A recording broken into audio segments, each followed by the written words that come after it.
My guest this week is the Emmy Award-winning host of Last Week Tonight, an excellent holding midfielder and a good friend. Please welcome John Oliver!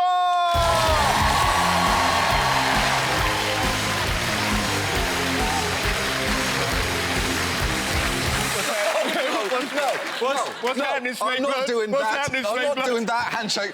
Shake my hand like a regular, normal... There. No, we don't do that. No, Come on. can't do it. I will not do it. I will not do it. See, let's get to the first question. Yes. Why'd you stop me staying around your house? Listen, we had a good night. I cooked you pasta. There's a very real answer to that. I do not remember the pasta cooking, and I feel like I would have done. I started inviting you to stay around my house because your feet were extremely smelly. Now, that's... In essence, that is fine, because feet can smell. However, you knew they were smelly, and you did nothing about it, so fuck you. Wow. At that point, you are complicit.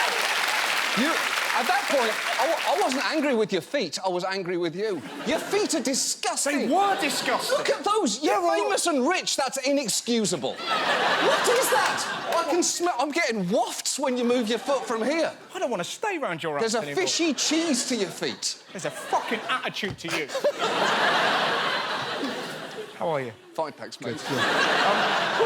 Oh, that was good. Had to get it out of the system somehow, right? Yeah.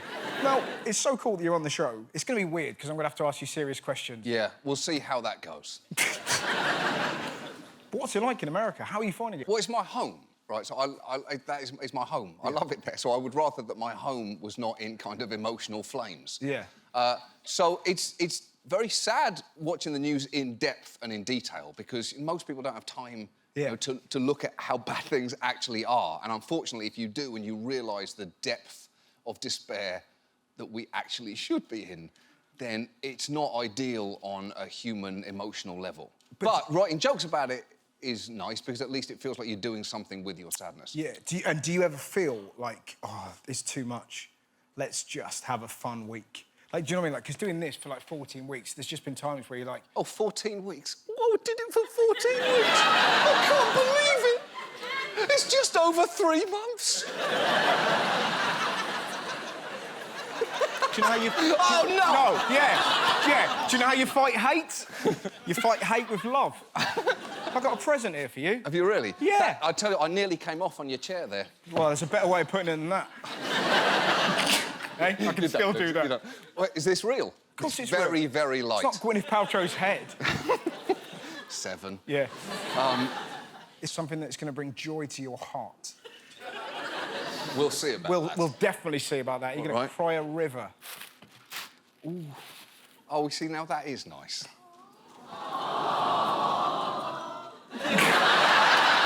And that is Christmas. That is... So, this is not... You should probably know some backstory. I have a child.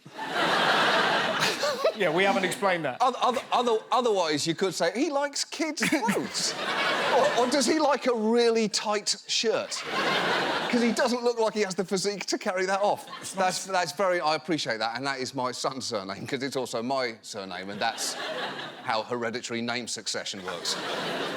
And some nice... Oh, there's socks. Look at the socks. And, you know, he'll really appreciate that... That's the noise. Well, that can't have been a surprise. That is consistent with the size pattern.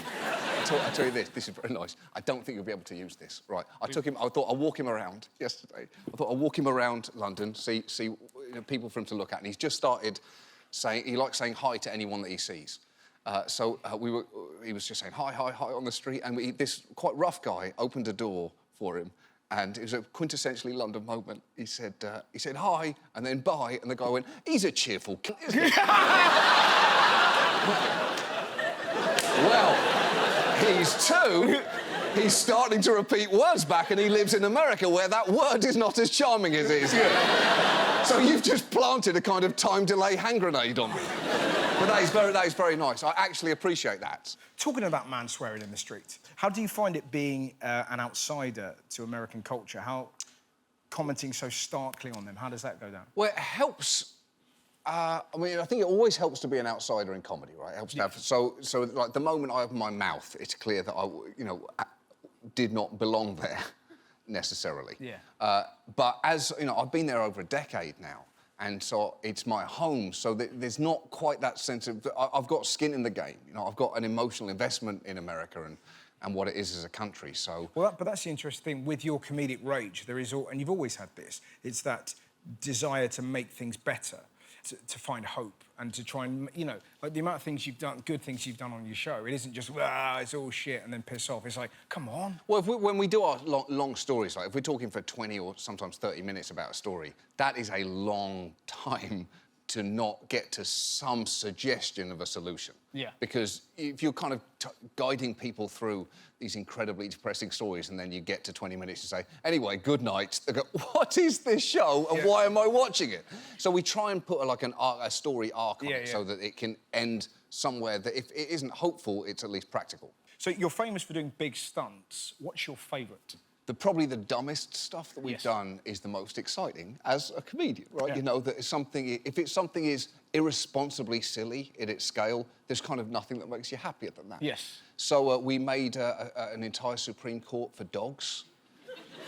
full, like 360-degree scaled-down Supreme Court built by some of the Sopranos set designers. Wow. Wasting adults' time in the most glorious way.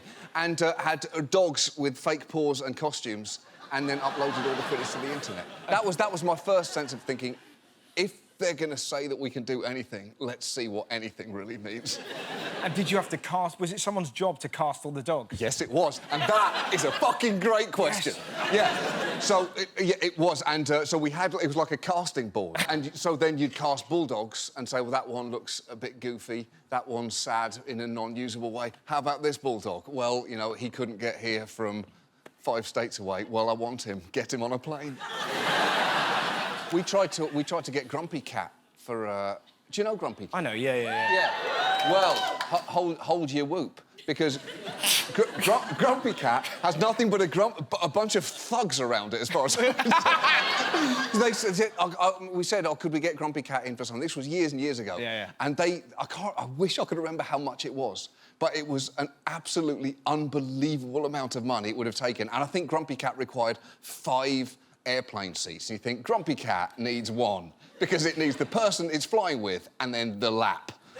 And presumably there's that gorgeous moment where you get to say out loud... Yeah. Well... Fuck you, Grumpy Cat. So, who's the best guest star you've had on the show? Well, Dalai Lama's... Oh, you mean guest star, not like an interview? Ooh. I mean, Hanks is pretty good. Yeah. He's done... he was brilliant. But you've met the Dalai Lama? Yes, I interviewed him last year. How was that?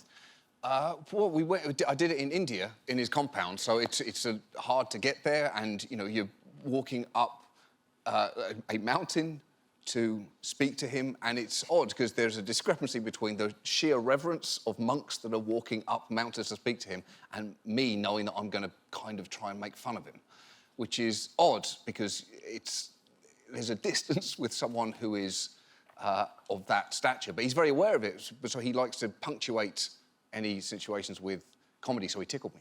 So the Dalai Lama's allowed to tickle you. I've known you for years. We're not even allowed to shake hands. Yeah? Well, find perfect spiritual oneness. I'm trying. And we can touch. So, OK. So, all right, I'll see that as a challenge. Why wouldn't you let me tickle you? It'd be fun, wouldn't it? Imagine that. There's 3 stages of tickling. I'm laughing, I'm crying, I'm shit myself. Yeah. And I'd like to see you go through all of those. Well, you know, I've got personal space issues. Yeah. And I think I see 3 stages of tickling as being assault, and more assault. You haven't seen the way I do it. I have seen the way you do it, and I don't want any part of it. That is not true. You've never seen me... You're all wrists and fingers. Yeah. That's an official quote. I have to ask, congratulations for taking down Dustin Hoffman. What? Well, hold on. Well, no. I did not take him down. I haven't seen you make a room that awkward since York University, 2006. Yeah. But did you feel a responsibility to talk about that? I felt it was unavoidable, and I'd spoken to the organisers of this event. I'd spoken to them twice before. When it was clear that he might be there, I said, if he's going to be there, I have to ask him about this. So I understand you might not want your event to be about this, so you might want to get someone else. And they said, no, we'd like you to do it. And then when he confirmed, I said, I am going to ask him. So it was, a collision course was set at that point. But I felt like he had to bring it up. Well, I knew that the stories were out there, and I knew that there were a few more coming. So yeah. I felt unavoidable that it was going to that we had to have a discussion about it. And you know, it wasn't ideal that it became such a big media story, because everything became about my questions rather than his answers. And my questions were not particularly remarkable. His answers were kind of not great. Yeah. So I think that was really the point of it, but it didn't really go anywhere constructive, so the whole thing just made me feel sad. It's better that you did it than if you hadn't. That's true. You know, it was... I just wanted it to become something more constructive, but it was clear pretty early on that was not going to happen. I did try. What you can say about I tried and failed. Yeah. And what are you doing for Christmas? Final question. I'm going to see my family. Lovely. This Christmas, and I'm going to dress my little boy up in this. Look. I'll take a photo of it. If I can get him to point... You have to do that. Like that. I'll send it to you. Just for me as well, if you have a little speech bubble that says you're a cunt. Do you know what? I appreciate this so much. I'll allow you one 5-second tickle.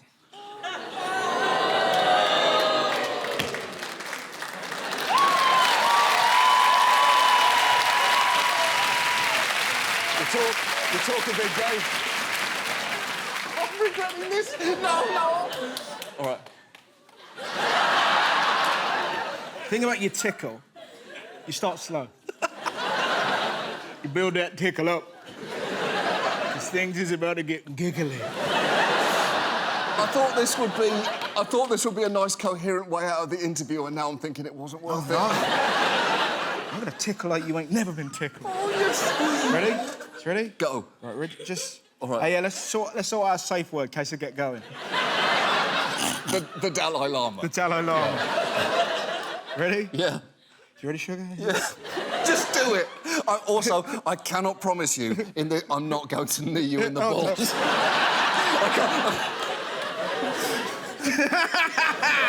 Ready? Yeah. 5 seconds. Yeah, 5 seconds. Oh yeah. Oh, there's a bit of gear down there, a bit of jump. Why not?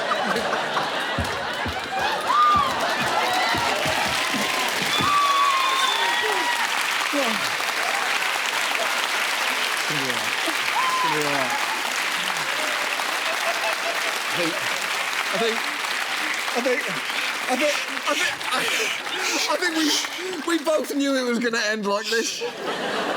We've come so far. Love lift me up where we belong. Okay. Here we are, pal. Yeah.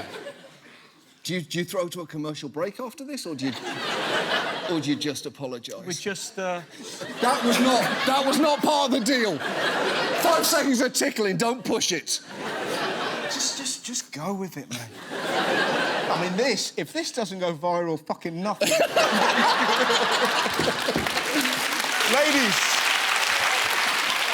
Ladies and gentlemen, please give it up for my guest, the one